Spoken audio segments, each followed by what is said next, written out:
Birkaç gündür ortalığa saçılan bu dosyalar, bu konu aslında yeni değil. 2018 yılından en peak yaptığı dönemde ve Epstein denilen adam, boşlukları siz doldurun, YouTube bu konuda çok hassas diye aklımdan geçenleri söyleyemeyeceğim ama siz beni anladınız. Hapse atılıyor hakkındaki suçlamalardan dolayı. O da nasıl bir hapisse artık? Hani evine gidiyor, işine gidiyor. Sadece uyuyacağı zaman geçiyor oraya ama gündüzleri gayet de serbest bir şekilde dolaşabiliyor. 2019 yılında ise yine ilginç bir şekilde kaldığı hücrede hayatına son veriyor ve bu konu burada kapanmıyor. Trump'ın seçim vaatlerinden biriydi aslında Epstein listesinde yer alan insanları açıklamak ama tabii ki ucu ona da bir yerden dokunduğunu düşünüyor olacak ki o liste tam anlamıyla hiçbir zaman açıklanmadı. Daha doğrusu kendisinin ilişkisi tam olarak açıklanmadı ama bu konuda çok sert. Hatta dün Oval ofisinde verdiği basın toplantısında Epstein hakkında sorulan sorular olunca o gazetecileri apar topar odadan çıkarttığı görüntüler de yayınlandı. Bu mevzu çok önemli, çok hassas bir konu. Çok sinir bozucu bir konu. Aslında çok şey söylenir ama maalesef söyleyemiyorum buradan. Şimdi bazı şeylere ama özellikle değinmek istiyorum. Bu kanalda da sürekli bahsettiğim, neredeyse her videomda bahsettiğim bir mevzu var. Ucundan ona da dokundurmak istiyorum. Şu mevzu hem ülkemizde olabilir hem globalde. Tabii ki bu Epstein dosyalarıyla alakalıdır demiyorum. Ülkemizdeki bu sanatçılar, sözde sanatçılar bana göre veya sözde ünlüler. Fakat bu bir anda parlayan isimler, bir anda şöhret olanlar, bir gecede neredeyse hani baktığın zaman belli bir yeteneği olmayan bu insanlar sistem tarafından parlatılıyor demiştik değil mi? Bunu aklınızın bir köşesine yazın ve şimdi konumuza devam edelim. Şimdi bu listenin içerisinde bazı isimler ortaya çıkıyor. Aslında 3 milyon adet dosyadan bahsediliyor ve tabii ki de bunun devamı var. Bu dosyaları kim açığa çıkartıyor? Bu dosyaları kim yayınlıyor derseniz Amerika Adalet Bakanlığı yayınlıyor. Elbette ki üzerinde manipülasyonlar yapılıyordur. Bundan eminim diyebilirim. Fakat şöyle yani o dosyada ismi olmayan birini oraya monte etmiştir değil bence. Bu şöyle bir şey. Üstünü kapatmak istedikleri kişiler varsa veya hala işlerine yarayan insanlar varsa isimlerini söylemiyorlardır. O konuda gizliyorlardır. Daha hani yaşayan, dava edebilecek, uğraşabilecek veya çünkü öyle bir ağ ki bu arkadaşlar. Tam kelimeleri söylemeyeceğim burada. Çünkü YouTube dediğim gibi sansürlüyor. Daha önce böyle bir video yapmıştım ve o video ihtar yedi ve hiç yayınlanmadı. Çok önceydi bu arada. Öyle bir ağ ki bu herkesin o sistemdeki herkes birbiriyle o kadar bağlantılı ki yani birbirlerini o yüzden ifşalayamıyorlar. Zaten bu sistemin bu kadar derinlemesine inmesinin sebeplerinden bir tanesi de bu. Şimdi bu adam nedir, necidir? Çok kısa özetle bundan da bahsetmek istiyorum. Çünkü yükselme hikayesi yine çok benzer. Yine üstünde durduğumuz insanlarla bağlantılı. Bu adam üniversite mezunu bir adam bile değil. Yani üniversiteden mezun olamıyor. Üniversiteden mezun olmuyor ve bir anda çok böyle ünlülerin çocuklarının matematik öğretmenliğini falan yapıyor. Daha sonra yine kısa bir süre içerisinde bir finans şirketi kuruyor. Çok yetenekli, çok zeki falan filan da değilmiş aslında anlatılanlara göre. Ama bir anda parlıyor. Finans şirketinde hani 1 milyar doların altındaki insanlarla çalışmıyor bile. Böyle bilgiler de var. Böyle bir adam. Daha sonra aslında bu adamın birlikte çalıştığı sevgilisi gibi lanse edilen yine ikinci bir kişi daha var. En az bu adam kadar suçlu ve bu ağın aslında beyni olabilecek bir kişi, Maxwell isimli bir kadın. Bu kadın hala hapishanede. Hatta işte çıkartılır mı, af gelir mi Trump başa geçtikten sonra gibi söylentiler de oldu. Herhalde bu kadar daha sıcakken mevzular bu kadın çıkmayacak gibi gözüküyor. Sadece bu ikili mi var? Tabii ki sadece bu ikili değil. Devamı var ama görünen en baştakiler bunlar.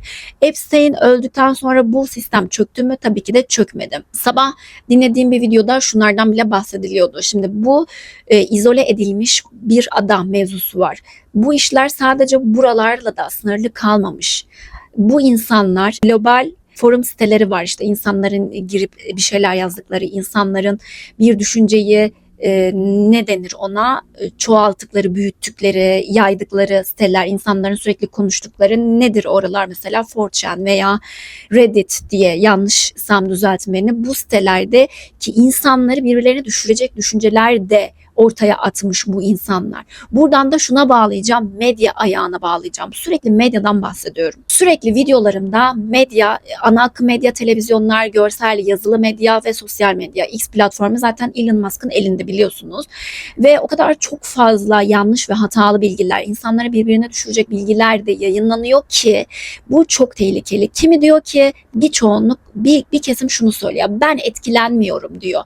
Ve ben etkilenmiyorum, insanlar da etkilenmesinler. Bu yorumları da görüyorum ve ben buna hiç katılmıyorum. Siz etkilenmiyorsunuz, ben de etkilenmem. Beni şahsen hiçbir şekilde etkileyemez bu tarz düşünceler. Sorgulayan bir insanım ama ben etkilenmiyorum diye o da etkilenmiyor diye düşünmem. Birçok insan etkileniyor. Ya en basitinden arkadaşlar, Hav Hav diye bir şarkı çıkartan bir adam. Hav hav diye insanlara şarkı söyletiyor. Aslında hakaret gibi bir şey bu bana göre. Ve altında milyon dolarlık arabalara biniyor bu insan. Çok mu yetenekli? Şimdi son zamanlarda Tarkan bizim starımızdır. Yani kim ne derse desin. Ben çocukken daha konuşmayı bilmezken bile Tarkan diyemezmişim. Kakan dermişim. Yani onun şarkılarını dinlemek istermişim. Hala da çok severim Tarkan'ı. Konudan konuya atlamıyorum. Bağlantılı olduğu için anlatmak istiyorum size bunları. Tarkan'ın da kimse hatasız değildir. Biz burada yargı merci de değiliz. Hatasız insan yoktur. Hepimizin hataları vardır ama ondan sonra nasıl bir yol izlediğin önemli. Tarkan'ın da şöyle bir araştırdığım zaman 2010 yılında yasaklı madde ile alakalı haberleri çıkmış. Evet, ama dediğim gibi hiç kimse kusursuz değildir. İnsanız, hata yapabiliriz. Önemli olan o hatadan nasıl döndüğün ve o hatayı nasıl telafi ettiğin. Bazı şeylerin yargılaması bizde değil. O kulla Allah arasında. Ama sen toplumu etkileyecek bir kitleye sahipsen, bir kelimen, bir sözün insanların düşüncelerini etki ediyorsa, kitleleri, milyonları peşinden sürükleyebiliyorsan, bir fikir aşılayabiliyorsan, evet, sen topluma örnek olmak zorundasın. Tarkan o olaydan sonra yaptığı güzel işlerle gördük. Zaten Tarkan yeteneksiz diyecek hiç kimse yoktur. Yani bunu artık bütün dünya kabul etti. Hani Tarkan'ı bütün dünyada insanlar tanıyor. Böyle bir dünya starı artık bu adam. Sesi muazzam. Türk sanat müziği de söylüyor. Çıplak sesle söylediği şarkılar var. Yani Tarkan'ın yeteneğini zaten tartışmaya açık bir konu değil. Bir hata yapmış olabilir. Daha sonra onu sürekli yardımla alakalı toplumsal konularda gördük. Bağışlarını duyduk. Yaptığı işler zaten çok güzel. Efendiliğiyle tanıyoruz. Yani son zamanlarda konserleri var ve videoları ortaya çıkıyor. Ondan özel bir hayranım. Özel bir çocuk olduğunu düşündüğümüz biri işte ben senin konserine gelmedim diyor ve hemen ona bilet ayarlıyor. Biletin yok. Yok mu bileti? Ayarlayayım mı? Ayarlayayım mı sana bilet? Tamam. Evet. Böyle de bir insan. Diğer örnekleri görüyoruz. Diğer örneklerde adam iki kelime konuşamıyor. Evet. 10-12 tane şarkı. Yo, bana ne? Ben 10-12 kişi davet ettiler. Abi sana şöyle bir şey söyleyeyim. Beni hani zerre kadar ilgilendirmez. Şarkıları sürekli yasaklı maddeye ve tütüne ve çarpık ilişkilere insanları özendiren şarkılar.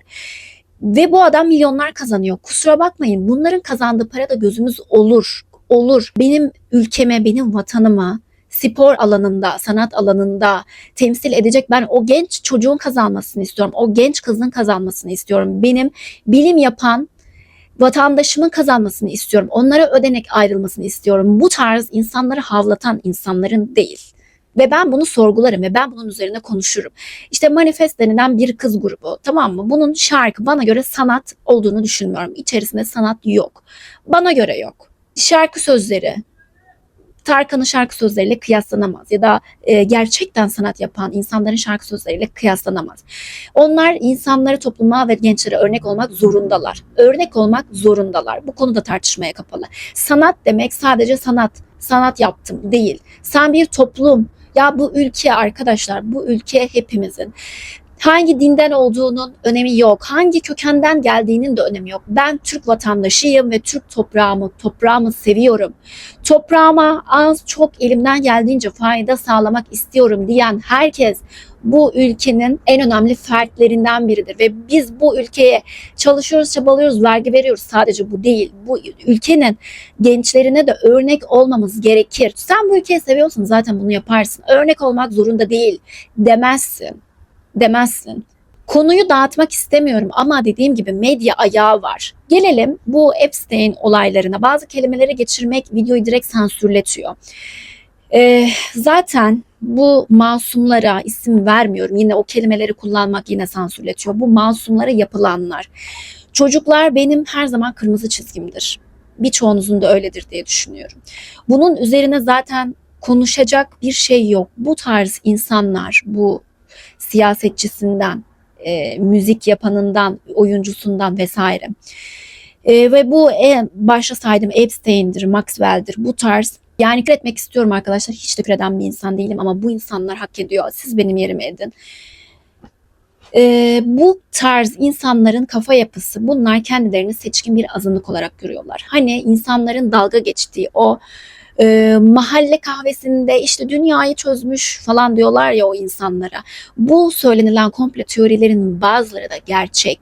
Gerçek, araya abuk subuk komplo teorileri de kattılar. Çünkü o gerçekler arada kaynasın gitsin. Bakın işte komplo teorisi böyle olur. Saçma sapan şeyler, bunlara inanmayın denmek için insanlar çok kolay bir şekilde manipüle ediliyor. İnsanlar çok güzel sahne önünde allayıp pulluyorlar. Tamam mı? Ve onu rol model olarak insanların önüne sunuyorlar. Ama sen o insanları özgür olarak görüyorsun. Neden?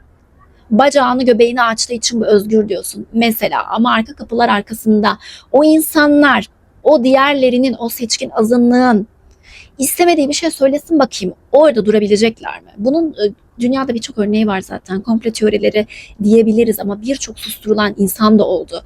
Özgürlük nedir biliyor musunuz? Özgürlük şu demektir.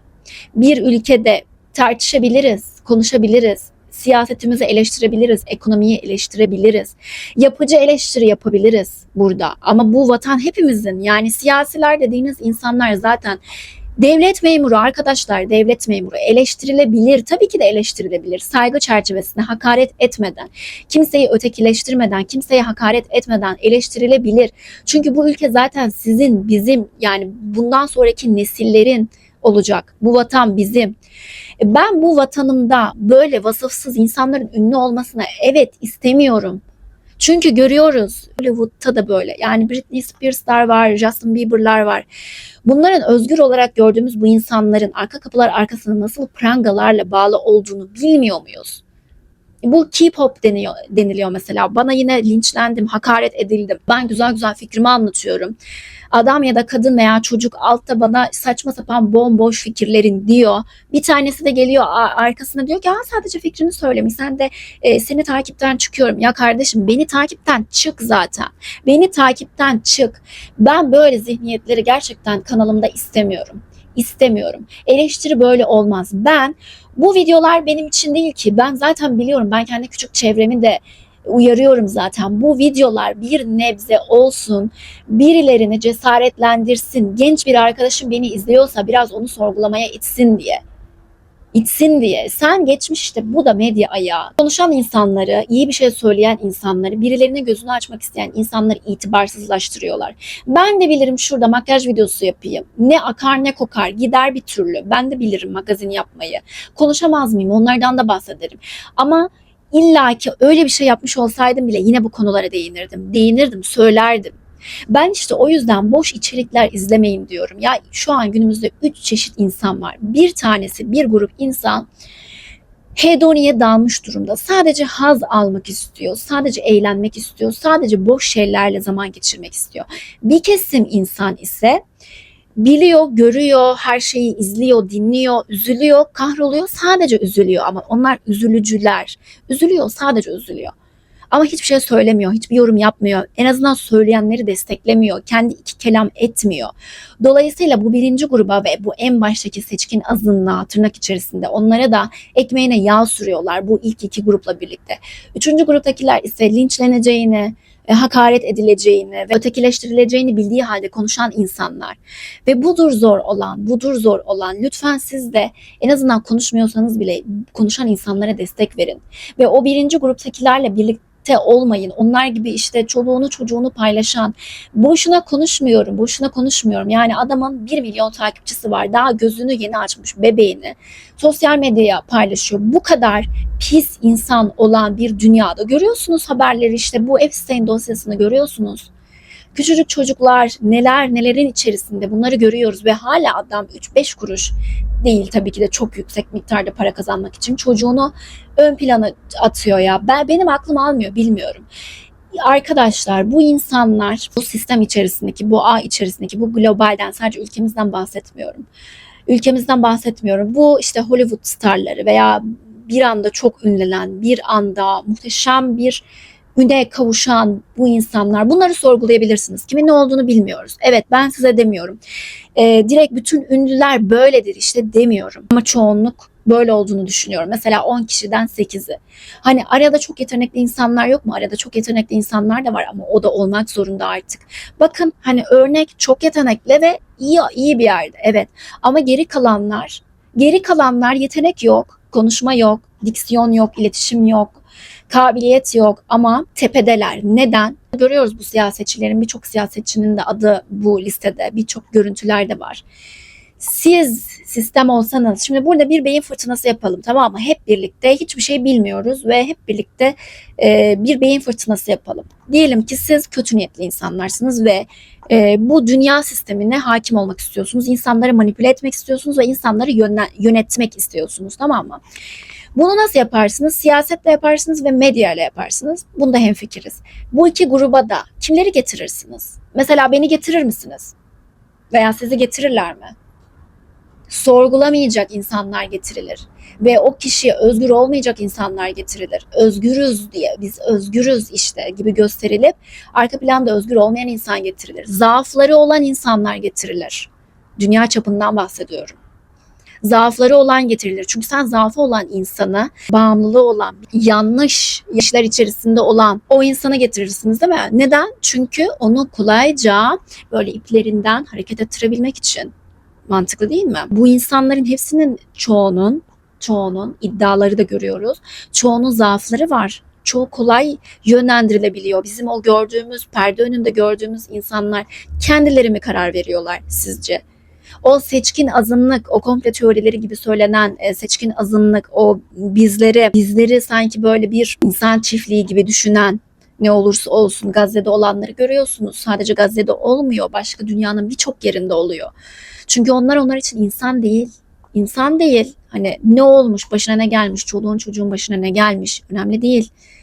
Şimdi bu insanların çok ütopik, çok böyle farklı bizim aklımıza, hayalimize gelmeyecek fikirleri de var. Kendilerini bir ırk elde etme düşünceleri de var.